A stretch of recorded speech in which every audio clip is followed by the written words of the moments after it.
Aujourd'hui, alors que nous nous retrouvons pour la troisième fois pour une méditation dans votre salon, le temps passe et les barbes poussent. Nous aimerions vous inviter à rejoindre le peuple d'Israël dans le désert. Eux, ils ont vécu il y a des millénaires et sont partis pour un voyage qui a duré 40 ans. Et nous sommes en quarantaine pour une période de carême et les racines sont identiques. Et je crois que de bien des manières, les questions que nous nous posons sont à peu près identiques aux questions que pouvait se poser le peuple d'Israël en ce temps-là, en tout cas pour une partie. Et c'est vrai que le point commun, c'est que quand on est dans le désert, c'est compliqué d'en sortir, aussi compliqué pour nous sortir de nos maisons. Il y a du huis clos dans tout cela. Moi, je voudrais commencer par retracer un peu l'histoire. Il s'agit là d'une réécriture, ce que je vais vous lire, mais les textes qui sont vraiment dans l'Exode apparaîtront en surlignage sur votre écran. Alors voilà, le peuple vient de traverser la mer Rouge. Moïse leur a promis de la part de Dieu une terre où coule le lait et le miel. Et ils partent. Ils partent pour une longue marche dans le désert. Et là, ils rencontreront évidemment la faim et la soif. Et ce qui fait qu'ils se révoltent contre Moïse. Ils en viennent même à regretter leur esclavage en Égypte. Et c'est là que Dieu prend la parole. Et il dit à Moïse, « Je vais faire pleuvoir pour vous du pain du haut du ciel. Le peuple sortira et en recueillera jour par jour la quantité nécessaire. Ainsi je le mettrai à l'épreuve et je verrai s'il marche ou non selon ma volonté. Et le 6e jour, il y aura 2 fois plus de pain pour que le 7e, le peuple puisse se reposer. Et le soir même, alors que tous étaient couchés, des cailles tombèrent du ciel. Et au matin, il y eut autour du camp quelque chose qui ressemblait à du pain. Les Israélites regardèrent et se dirent l'un à l'autre, « Qu'est-ce que c'est » Moïse leur dit, « C'est le pain que l'Éternel vous donne pour nourriture. Prenez-en une ration par personne et pensez à ceux qui sont restés sous les tentes. Mais ne faites aucune réserve, sauf le 6e jour. Et ce jour-là, vous en prendrez aussi pour le lendemain. Comme cela, vous pourrez vous reposer. » Alors les Israélites firent ainsi, et ils en recueillirent les uns plus, les autres moins. Celui qui en avait plus n'avait rien de trop, et celui qui en avait moins n'en manquait pas. Chacun recueillait ce qu'il lui fallait pour sa nourriture. Malheureusement, il y eut des gens qui gardèrent du pain dans des sacs. Des vers vinrent, et le pain devint infect. Le 7e jour, ils voulurent prendre du pain, mais ils n'en trouvèrent pas, bien sûr. Alors, Moïse dit au peuple de la part de Dieu, « Jusqu'à quand refuserez-vous d'obéir à ce que je vous dis ?» Et au fond, le cri de ce peuple en marche, eh bien, ces cris rejoignent la prière d'un grand nombre d'hommes et de femmes de ce monde, c'est-à-dire « Donne-nous aujourd'hui notre pain de ce jour ». Et gardons-nous de trop vite spiritualiser, car il y a aujourd'hui de nombreuses personnes qui attendent ce pain-là. Et je pense par exemple aux Syriens, oubliés, et pourtant bloqués à la frontière turque et certainement touchés comme nous le sommes par le Covid-19. Mais je pense aussi à tous ceux que cette crise a jetés dans la précarité, et je pense particulièrement aux indépendants. Pour nous, ce pain, eh bien, c'est peut-être aussi l'attente d'une parole. Une parole pour expliquer ce que nous sommes en train de vivre. Une parole pour nourrir notre vie spirituelle. Une parole qui nous parle aussi d'avenir à espérer, d'avenir à construire ensemble. Et puis, une parole qui nous donne le courage de nous lever le matin. Ce qui m'étonne, c'est que le texte biblique précise que cet épisode est une épreuve. Elle est une épreuve pour le peuple. Et on pourrait s'attendre à ce que l'épreuve, ce soit le manque. Et là, si on dit bien, pas du tout. L'épreuve commence en fait, à partir du moment où le manque se transforme en abondance. En fait, ce n'est pas le manque que le peuple est mis, pas par le manque que le peuple est mis à l'épreuve, mais c'est par l'abondance. Et ce qui est terrible, c'est que la faim et la soif donnent envie au peuple de faire marche arrière. De faire marche arrière et de repartir vers l'Égypte, c'est-à-dire de repartir vers leur esclavage. Et malheureusement, ce danger de vouloir retourner à nos esclavages, à nos dépendances, à notre vie d'avant, nous guette nous aussi, aujourd'hui.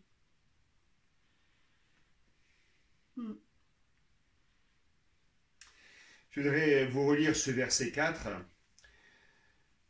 Dieu dit, je vais faire pleuvoir pour vous du pain du haut du ciel. Le peuple sortira et en recueillera jour par jour la quantité nécessaire. Ainsi, je le mettrai à l'épreuve et verrai s'il marche ou pas selon ma volonté.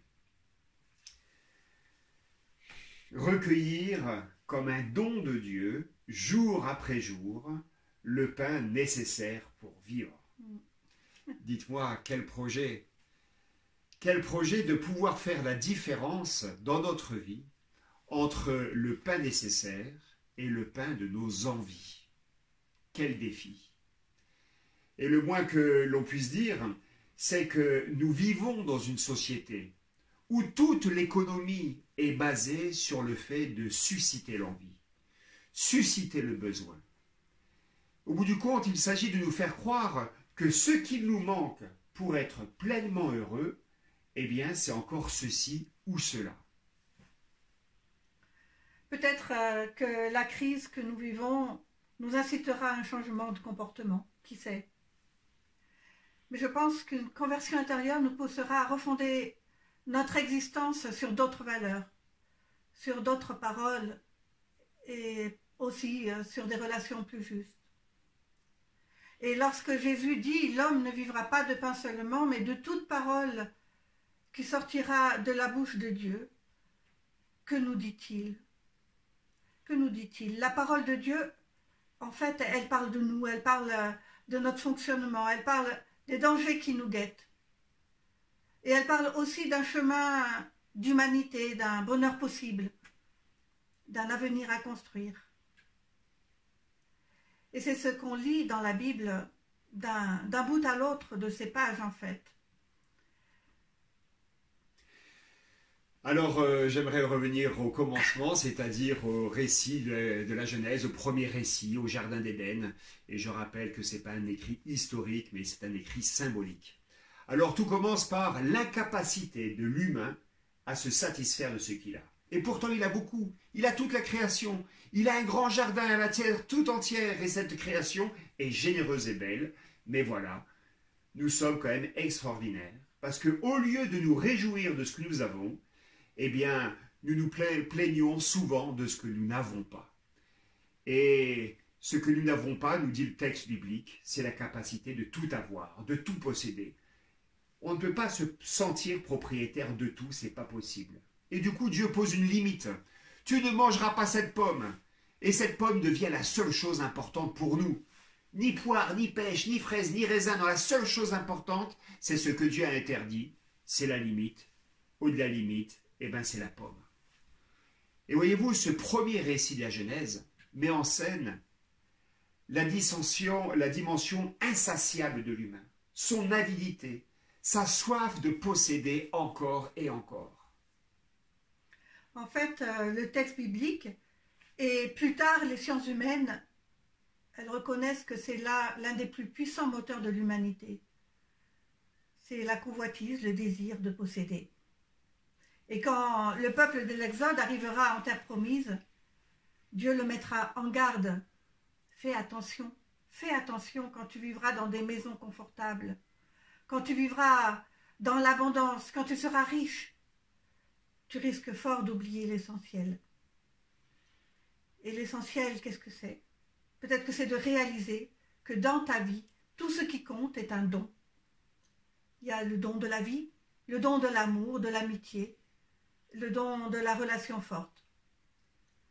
En fait, la seule vraie richesse de l'humain, notre seule vraie richesse, c'est la qualité de relation que nous pouvons établir avec Dieu, avec les autres et avec la terre tout entière. Parce que c'est un fait, dans l'abondance, nous nous sentons propriétaires. En fait, il ne compte plus l'homme que sur lui-même et sur ses propres forces, et même cette force, il est prêt à l'utiliser selon la puissance de sa convoitise. Dans l'abondance, nous avons tendance à nous replier sur nous-mêmes et notre confort. Et voilà la tentation de l'abondance, s'approprier tout ce qui est disponible et même le bien commun que représente la création. La tentation tout au long de l'histoire est de rétrécir son univers à soi, au sien, se replier sur soi-même et finalement se couper de Dieu.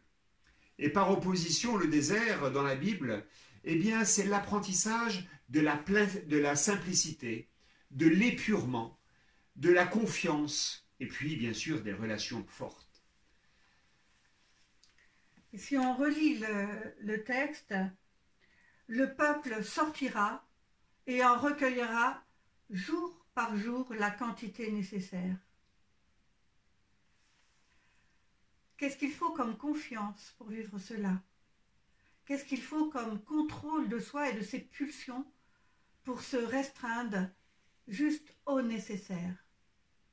Et d'ailleurs, l'auteur de ce texte, qui connaît bien la nature humaine, raconte ce qui semble du coup inévitable.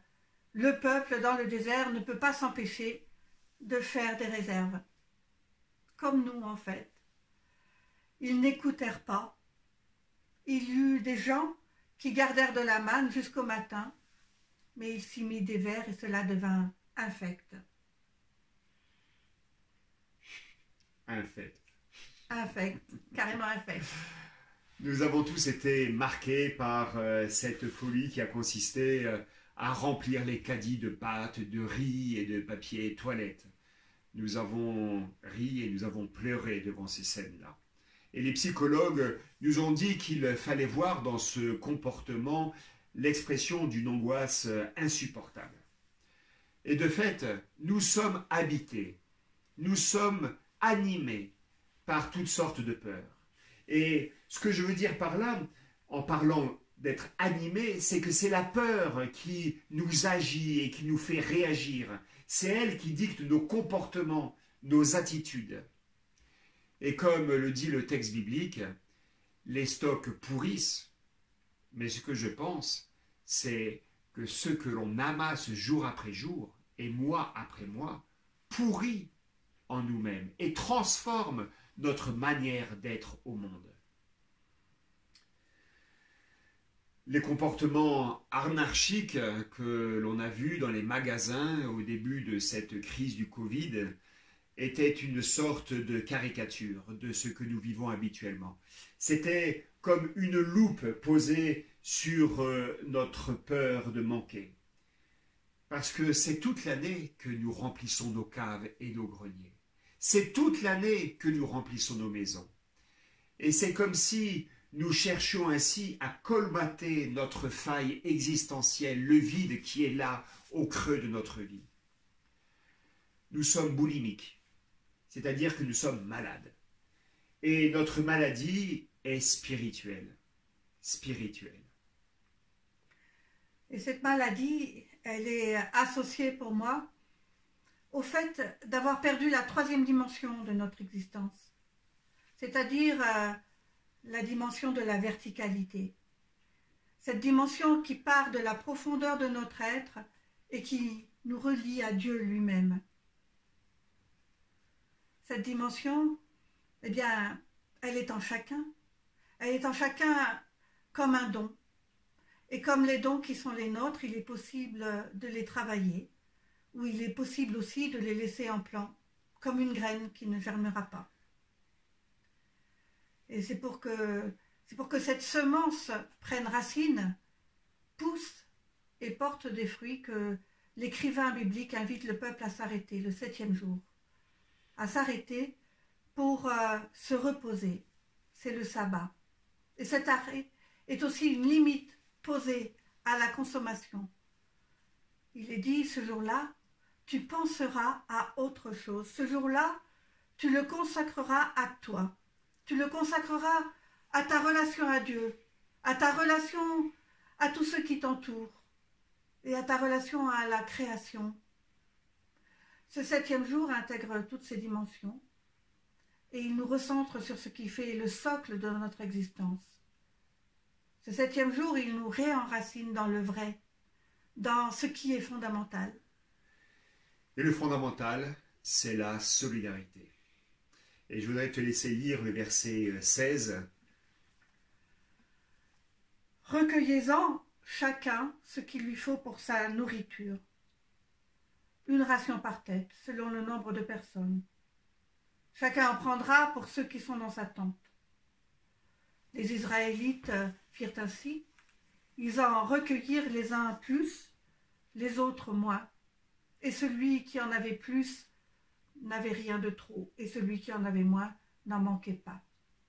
Chacun recueillait ce qu'il lui fallait pour sa nourriture. Il n'y a pas de chacun pour soi dans la Bible. Personne n'est une île. Et cela me rappelle cette méditation de ce prédicateur-poète qui était John Donne, qui a vécu au XVIe siècle. Et il écrit « Nul homme n'est une île entière en elle-même. Tout homme est un morceau du continent, une partie de l'ensemble. Et si une motte de terre était emportée par la mer, eh bien l'Europe en serait diminuée.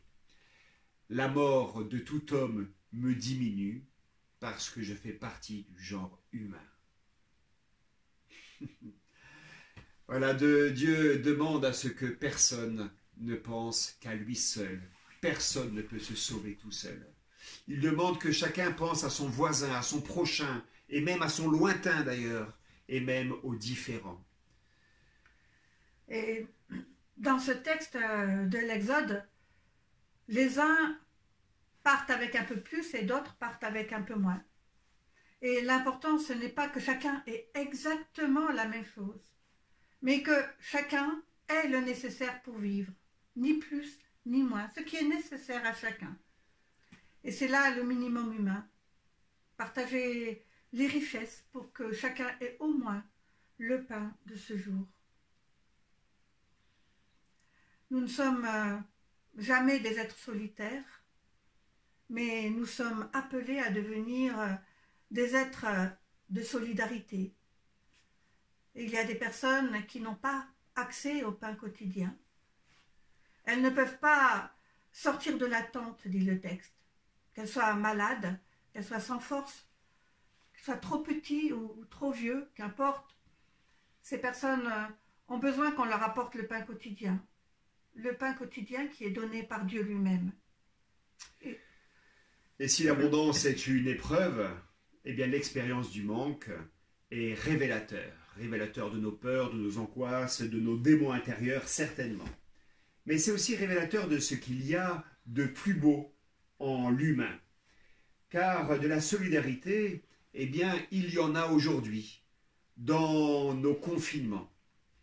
Et nous faisons l'expérience que les comportements collectifs, eh bien, nous protègent de nos vulnérabilités individuelles. À plusieurs, nous sommes plus forts. Et très concrètement, dans nos communes des Ormonts et de l'Aisin, les plus jeunes et beaucoup de bénévoles permettent aux plus vulnérables de vivre et de rester en sécurité chez eux. Et je remarque que c'est un temps où l'attention à l'autre n'a jamais été aussi palpable. On pense aussi au lointain, aux plus fragiles, on pense à l'éloigné, on prend de ses nouvelles, on se mobilise, on s'organise. Et puis, c'est un temps où l'on prend le temps de travailler la qualité des relations. Et j'aime entendre des parents dire que c'est un cadeau de pouvoir lire une histoire à ses enfants, de jouer avec eux, de vivre avec eux, même si parfois c'est un peu lourd. Et puis c'est aussi une parenthèse où on se pose des questions sur notre mode de vie. Et subitement, on est arrêté par ce virus et c'est comme si l'on prenait conscience de notre folie. Nous avancions ensemble sans réfléchir aux conséquences de notre propre style de vie. de manière vaguement irresponsable, on allait comme cela, avec une certaine insouciance. Et là, le rideau tombe. Et nous nous disons, ce n'est pas possible. On ne peut pas continuer comme ça. Il faut que ça change. Nous allons dans le mur. Il ne faudra pas oublier ce que nous avons découvert dans l'abondance et la liberté de mouvement quand cela reviendra. Non, il faudra que tous ensemble, nous puissions changer. Et le mot man en hébreu vient directement de l'exclamation qui est poussée par le peuple quand il voit ce pain. Ils ont dit manou. Qu'est-ce que c'est? C'est quoi? Et j'aime bien cette idée que le pain donné est une question. C'est une question posée à notre vie, à l'endroit où nous mettons notre confiance. Manou. C'est aussi une question qui ouvre à plus grand que nous. Et cette question, eh bien, elle nous ouvre à Dieu, elle nous ouvre au don de Dieu, au cadeau de Dieu. Et ce qui est frappant dans ce texte, c'est que le pain est donné en dehors du campement. En fait, les Hébreux ont dû sortir du campement pour recevoir le don de Dieu. C'est dire que ce qui est à l'intérieur du camp, c'est ce que l'homme construit, c'est ce que l'homme produit. Et à l'extérieur, c'est ce que Dieu donne. C'est l'expression de la générosité sans cesse renouvelée de Dieu. Alors oui, il nous faut sortir de nos zones de confort, de nos zones de sécurité, pour recevoir le pain quotidien, pour recevoir le pain de vie. Amen. Amen.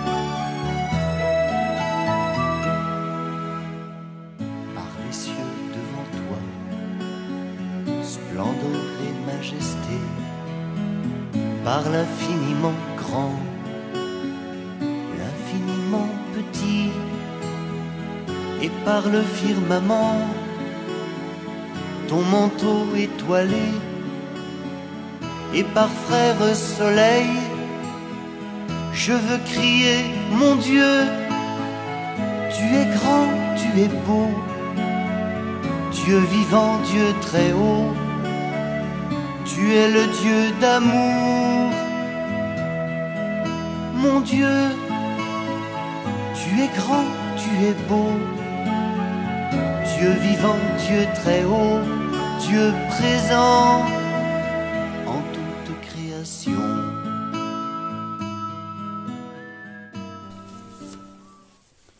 Nous prions. Seigneur, Dieu créateur, nous te louons et nous te bénissons. Tu nous donnes tous les biens de la terre, tu bénis le travail de nos mains et tu nous accordes le pain de chaque jour. Nous te prions pour celles et ceux qui ne l'ont pas, ce pain. Ceux qui vivent dans des situations indignes, tous ceux qui sont malades aussi, et ceux qui les soignent, bien sûr, ceux qui pleurent un être cher, toutes les personnes isolées, coupées de leur famille et de leurs amis, et nous voulons te les nommer.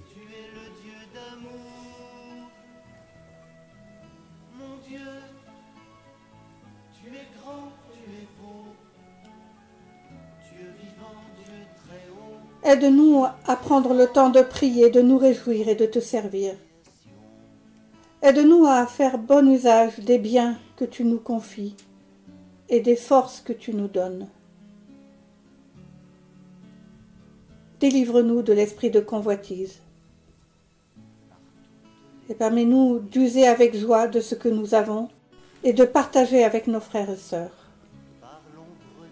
Donne-nous de vivre en solidarité avec ceux qui souffrent de privation.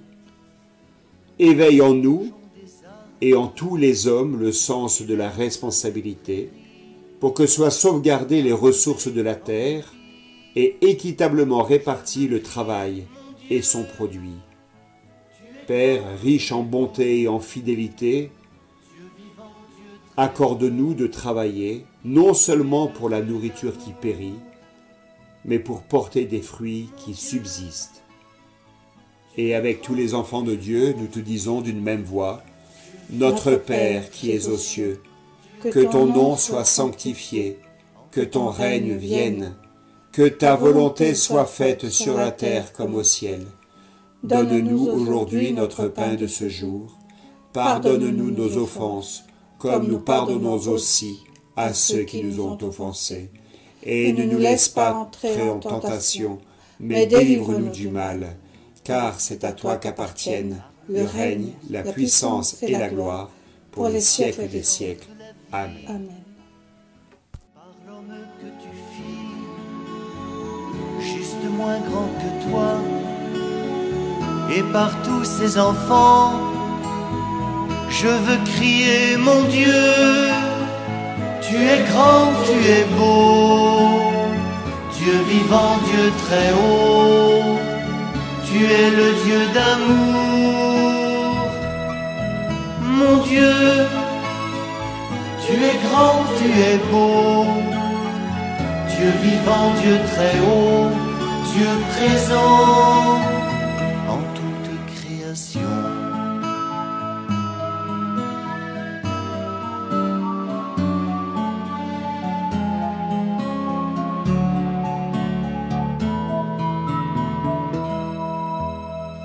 Par cette main tendue qui invite à la danse, par ce baiser jailli d'un élan d'espérance, par ce regard d'amour qui relève et réchauffe, par le pain et le vin, je veux crier mon Dieu, tu es grand, tu es beau, Dieu vivant, Dieu très haut, tu es le Dieu d'amour, mon Dieu, tu es grand, tu es beau, Dieu vivant, Dieu très haut, Dieu présent